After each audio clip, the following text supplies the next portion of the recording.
கிறிஸ்துவுக்குள் பிரியமானவர்களே, உங்கள் யாவருக்கும் ஆண்டவராகிய இயேசு கிறிஸ்துவின் அன்பின் வாழ்த்துக்களை தெரிவித்துக் கொள்கிறேன். அமைதி காலம் என்று சொல்லப்படுகிற இந்த 400 ஆண்டுகால வரலாறை நாம் தியானித்து வருகிறோம்.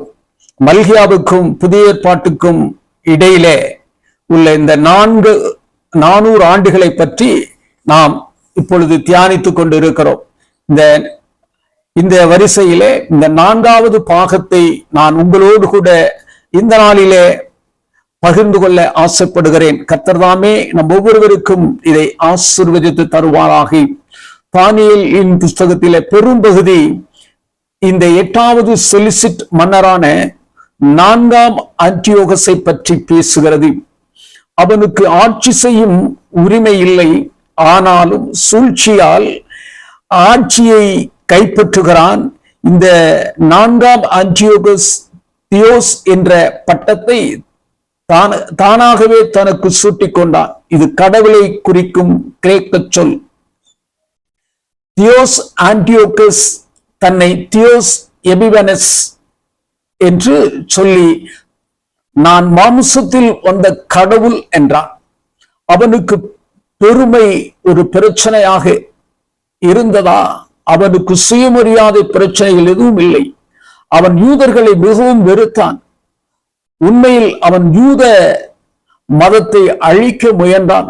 எப்படி? எருசலேமை தாக்கி 80,000 யூதர்களை கொன்று 40,000 யூதர்களை அவன் அடிமையாக விற்றான் என்று சொல்லி வரலாறு சொல்லுகிறது. தேவாலயத்தில் வந்து பழி செலுத்த முடியாமல் தேவாலயத்தை சுற்றி பாதுகாப்பை பலப்படுத்தினான். தினசரி பலிகளை தடுத்து நிறுத்தினான். ஒரு ஓய்வு நாளில் குழந்தைகளை சுற்றி வளைத்து ஒவ்வொரு குழந்தையையும் பின் அவருடைய தாய்மார்களையும் கொல்லுவதற்கு வீரர்களை அனுப்பினான். எருசலேமிலே சிலை வழிபாட்டை கட்டாயமாக்கினான். தேவாலயத்திலே இயேசுவின் சிலையை பலிபீடத்திலே நிறுவினான். ஒரு பன்றியை பலியிட்டான். இது எவ்வளவு ஆபத்தானது, அபத்தமானது! பலிபீடத்திலே அந்த பன்றியை சாப்பிட ஆசாரிகளை கட்டாயப்படுத்தினான். ஓய்வு நாள் அனுசரிப்புகளை நிறுத்தினான். அவன் வேதத்தை எரித்து 8ஆம் நாளிலே ஆண்களும் பெண்களும் தங்கள் குழந்தைகளை விருத்த சேதனம் பண்ண அனுமதிக்கவில்லை. ஒரு கதை கூட இருக்கிறது. அதில் பல சிறிய பெரிய கோப்புகள் உள்ளன. இது ஆன்டியோகஸ் எபிபனஸ் எதிர்க்க முடிவு செய்த 2 பெண்களை பற்றியது. அவர்கள் தங்கள் குழந்தைகளுக்கு 8ஆம் நாளிலே விருத்த சேதனம் செய்தார்கள். அதை கண்டுபிடித்த அவன் அந்த குழந்தைகளை அவளுடைய தாய்மார்கள் கண்முன்னே கொண்டான். இறந்த குழந்தைகளை தாயின் கழுத்திலே கட்டி எருசலேம் தெருக்கள் வழியாக நகரத்தின் வீதிகளின் வழியாக அழைத்து சென்றான். பின்னர் அவர்களை தூக்கி எறிந்து கொண்டான். இவன் மிகவும் ஒரு கொடூரமான மன்னனாக இருந்தான். கிமு 171 செப்டம்பர் 6 முதல் கிமு 164 டிசம்பர் 25 வரை 2300 நாட்கள் நகரத்தை மிகவும் இழிவுபடுத்திக் கொண்டிருந்தான். இது எப்படி முடிந்தது? அப்பொழுதுதான் ஹனுக்கா வருகிறது. சீரியா தாக்குதல் சூடு பிடிக்கிறது. அடக்குமுறையாக மாறிக்கொண்டிருந்தது. எனவே அவர்கள் எருசலேமில் இருந்து போர் வீரர்கள் மொடைன் என்ற நகரத்திற்கு பயணம் பண்ணி கொண்டிருந்தனர்.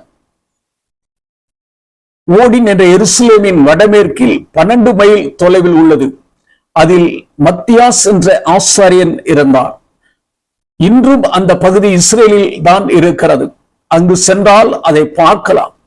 அவருக்கு 5 மகன்கள் இருந்தார்கள். அந்த நகரத்தின் பிரதான ஆசாரியனாக மத்தியாஸ் இருந்தார். சீரியர்கள் மோடின் நகரத்திலே வந்து ஒரு பலிபீடத்தை கட்டி அந்த பலிபீடத்திலே ஒரு பன்றியை பலியிட்டனர். அதை அந்த பிரதான ஆசாரியனான மத்தியாஸ் சாப்பிடுமாறு கூறினார்கள். மத்தியாஸ் அதை சாப்பிட மறுத்ததும் அல்லாமல் அதை செய்ய வந்த மற்ற யூதரையும் கொன்றார். பின்னர் சீரிய படையின் ஜெனரலை கொன்றான். மேலும் மக்கபியன் என்று அழைக்கப்படும் ஒரு கிளர்ச்சியை அவர் தொடங்கினார். இந்த மக்கபேயன் கிளர்ச்சி அடுத்தடுத்த ஆண்டுகளிலே மிகவும் தீவிரமடைந்து கிளர்ச்சி பெரிதாக நடந்து கொண்டிருந்தது.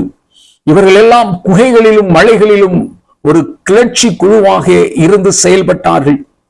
இறுதியாக நீண்ட கிளர்ச்சிக்கு பிறகு மக்கபேய வம்சத்தைச் சேர்ந்த யூதாஸ் மக்கபேயஸ் என்ற அவரது மகன்களில் ஒருவர் எருசலேமுக்கு அணிவகுத்து சென்று தேவாலயத்தை கைப்பற்றினார்.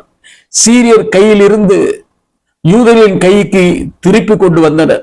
தேவாலயத்தை சுத்தம் செய்து மீண்டும் பலியிட வகை செய்தனர். ஒரு கலசம் எண்ணெய் இருந்தது. அதை கொண்டு ஆசாரியர் விளக்கை புனித இடத்திலே வரிசையாக வைத்து எரிய வைக்க விரும்பினார். ஒரு நாளுக்கு மட்டுமே எண்ணெய் போதுமானதாக இருந்தது. அது எவ்வளவு உண்மை என்று நமக்கு தெரியாது. அது 8 நாள் வரைக்கும் நீடித்தது என்று சொல்லுகிறார்கள். அதனால்தான் மொனாராவை 7 கிளைகள் கொண்டதாக அந்த விளக்கு இருக்கிறது. கணுக்கா அர்ப்பணிப்பு விழா என்று இது அழைக்கப்படுகிறது. குளிர்காலத்திலே கொண்டாடப்படும் பண்டிகை. யோவான் நற்செய்தி நூலிலே பண்டிகையின் போது தேவாலயத்தில் இருந்தார் என்று வாசிக்கிறோம். அது குளிர்கால டிசம்பர் 25 என்று வேதாகம வல்லுநர்கள் கூறுகிறார்கள். பாபிலோனிய பேரரசு, அதன் பின் மேதிய பேரரசு, அதன் பின் கிரேக்க பேரரசு, அதற்கு பிறகு இந்த 4 கிரேக்க தளபதிகளின் ஆட்சி, வடக்கிற்கும் தெற்குக்கும் பல போர்கள். இவற்றிற்கு பிறகு கிமு 63 மக்கபேயன் கிளர்ச்சி. அதன் பின் ரோமன் ஜெனரல் பாம்பே எருசலேமை கைப்பற்றுகிறார். இப்பொழுது இஸ்ரவேல் ரோமானியர்களின் அதிகாரத்துக்குள் வந்துவிட்டார்கள். யூதாவை ரோமர்கள்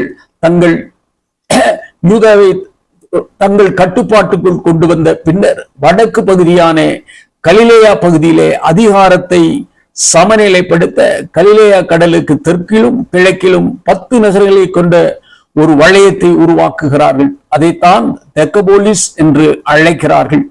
இயேசுவும் தெக்கபோலிஸ் வழியாக போனதை நாம் நற்செய்தி நூல்களிலே பார்க்கிறோம். தெற்கே யூதேயா யூத தேசம் இருக்கிறது. இப்போது ரோமானியர்கள் வசம் அந்த யூத தேசம் இருக்கிறது. ரோம பேரரசு சிறந்த பேரரசு என்று சொல்ல வேண்டும். இது 4வது பேரரசாக வருகிறது.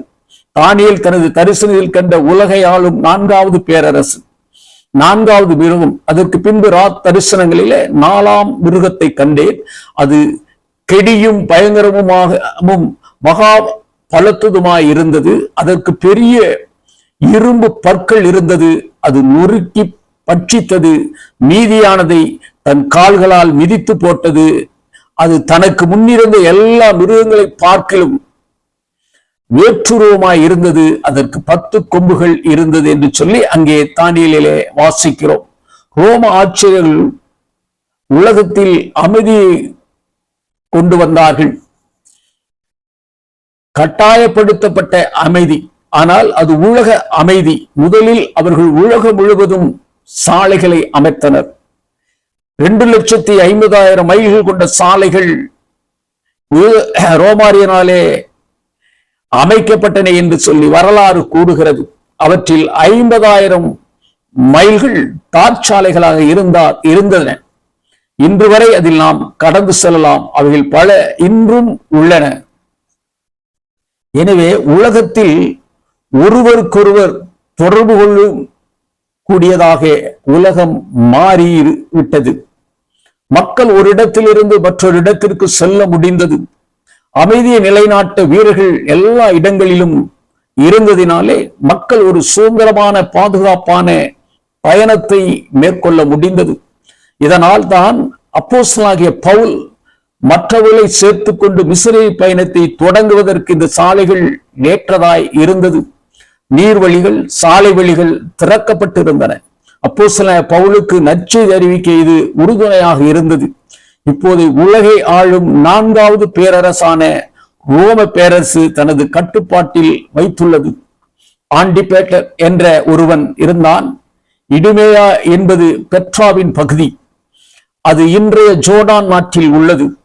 இவன் இடிமியன் பின்னணியை கொண்டவன். யூதாவில் ரோமர்கள் குடியேற ஆண்டிபெட்டர் உதவினான். அதன் காரணமாக ரோமானியர்கள் அவன் யூதயாவின் ஆளுநராக நியமிக்கப்பட்டான். ஆண்டிபெற்றருக்கு மகா ஏரோது என்று மகன் இருந்தான். மகா ஏரோது யூதர்களின் ராஜா என்று அழைக்கப்பட ரோமிலிருந்து செனட்டர் அதிகார சபை ஒரு ஆணையை அவனுக்கு வழங்கியது. அவன் ஒரு யூத பெண்ணை மணந்தான். இப்பொழுது அவன் யூதயாவின் தனது ஆட்சியாளராக ரோமர்களாலே நியமிக்கப்பட்டு விட்டான். ரோம் செனட் அவனை யூதர்களின் ராஜா என்று அழைத்தது. கிழக்கிலிருந்து ஒரு குழுவாக வந்த சாஸ்திரிகள் யூதாவின் ராஜாவாக பிறப்பவர் எங்கே என்று ஏரோதனிடத்திலே கேட்ட பொழுது அவனுக்கு கோபம் வர காரணம், நான் தானே ராஜா, இந்த யூதயாவின் ராஜா வேறு யார் என்று சொல்லி அவன் கோபப்பட்டான். ஏரோது தன்னைத்தான் யூதாவின் ராஜா என்று அழைக்க வேண்டும் என்று விரும்பினான். இதனால் யூதருக்கு ராஜாவாக பிறப்பவர் இருக்கக்கூடாது என்று குழந்தைகளை கொண்டான்.